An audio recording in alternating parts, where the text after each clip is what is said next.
Alam mo yung pakiramdam na parang ang dami mo nang iniisip pero tuloy pa rin ang araw.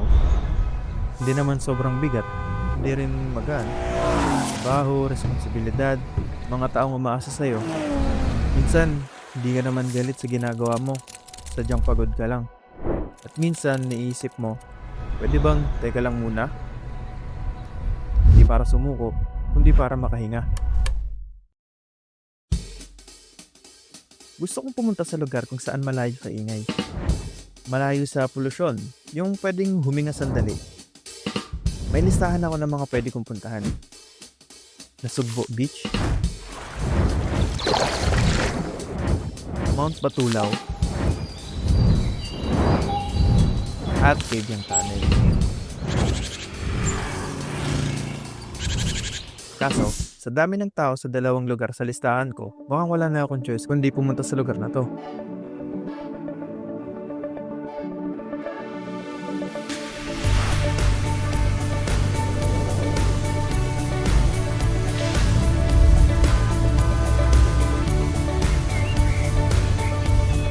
Habang papalayo sa syudad, napapansin ko unti-unting nababawasan yung ingay. Mas konti yung sasakyan, mas maraming puno at masariwa ang hangin.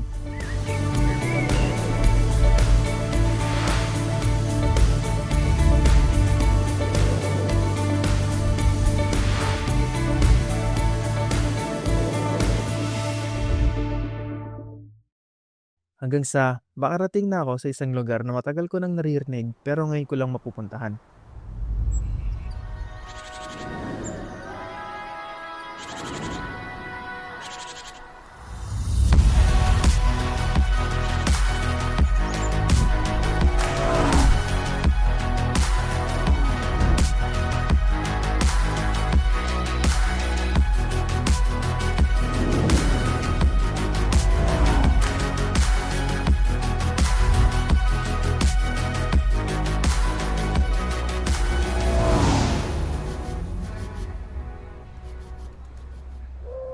Ang Cabiang Tunnel ay matatagpuan sa kahabaan ng Ternate na Sugbo Highway na nag-uugnay sa Cavite at Batangas.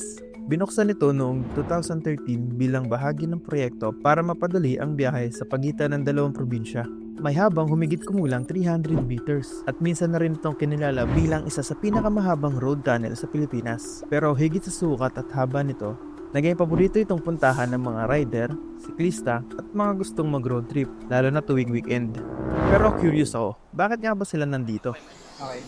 Ako po si Mark Anthony Martinez, 37 years old, taga Batangas. Ako si Erlindo Tapon, 34 years old. Taga Cavite rin ako, taga GMA ako. Ano po yung rason nyo? Bakit po kayo Para mag-unwind. Ano lang, chill ride, tapos gusto lang maglibang-libang, tapos Galing ako sa ibang lugar na nagtatrabaho. Alam mo na, pollution, traffic, stress din, ganon. makalimot kahit panandalian sa mga stress, saka prob, mga ganun. Kaya napadaan ako dito kasi may pinuntahan din ako dito na trabaho din. Since nandito na yung Cabiang, dinaanan ko para makapag-relax naman. Makalabas, nakakapagod sa trabaho.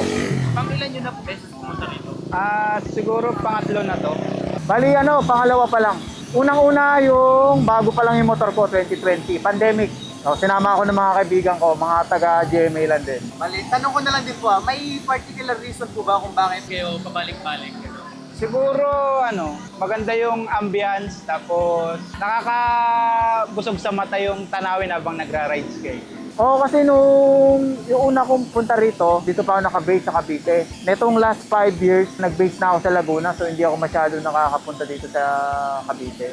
Ano yung masasabi nyo sa mga taong gustong pumunta rito? Sulit, kung pupunta kayo dito, pumunta na kayo. Kasi worth it lahat ng long drive, tapos pagdating nyo sa spot, dito sa Blaland, dito sa Cabiang, worth it, tapos masasabi mo na maganda. Sulit naman dito kumpara mo sa ibang lugar dito sa Pilipinas, lalo na sa Manila, talagang napaka-crowded na dito. Compare mo, napakatahimik. Ayun lang mapapayo ko, i-try nila kasi maganda naman talaga rin. Ako po si Rolando Angeles Huapiaco. Bali, Chinese po yung pilido ko. Ako po si Helen Arino. Gano'n na po kayo katagal dito? 10 years na. Bali, nag-start po ako to 2016. Tapos dito na po talaga kayo nagtatrabaho? Opo. Dati ang trabaho ko, restaurant dyan sa loob. Dito? Opo. Tapos po, Nagluluto ako ng mga lomi. Kasi po, nasa labas po ako. So, sumama lang ako sa aking mga anak, asawa. Titinda na lang ako dito. Nagtitinda na po Oo. kayo? Okay, tapos nag-picture din po kayo? Opo. Ano po yung epekto sa inyo nung tunnel? Maganda po. Unang-una po, yung mga taga rito po, nagkaroon po ng pagkakakitaan. Kasama na po kami doon. Nagkaroon ako ng magandang kinabukasan. Sa tulad ng nagkaroon ako ng sarili kong bahay. Dito ko lahat kinukuha ang papakalan ko sa aking anak. Talaga dinadayo siya eh. Unang-una ito ang the longest tunnel sa ating bansa. Kaya medyo yung mga tao gusto makita. Kailan po nagkakaroon ng maraming turista dito? Kahit anong araw marami. Lalo pag summer, pag pumasok ang season ng October to April, maraming tao. Weekend at saka holiday, talaga pong marami. Pagka po gantong weekdays lang, ganyan. Dating alis, hindi katulad ng weekend, talagang bulto. Thank you po. Ay, salamat din po. Salamat din po. Iba-iba man ang dahilan kung bakit sila pumunta dito.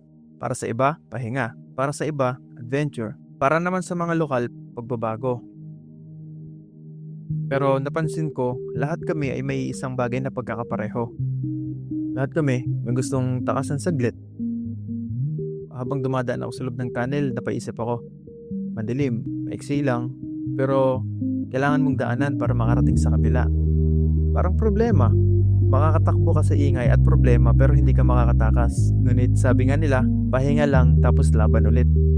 Minsan, hindi mo kailangan ng malaking sagot. Minsan, kailangan mo lang dumaan.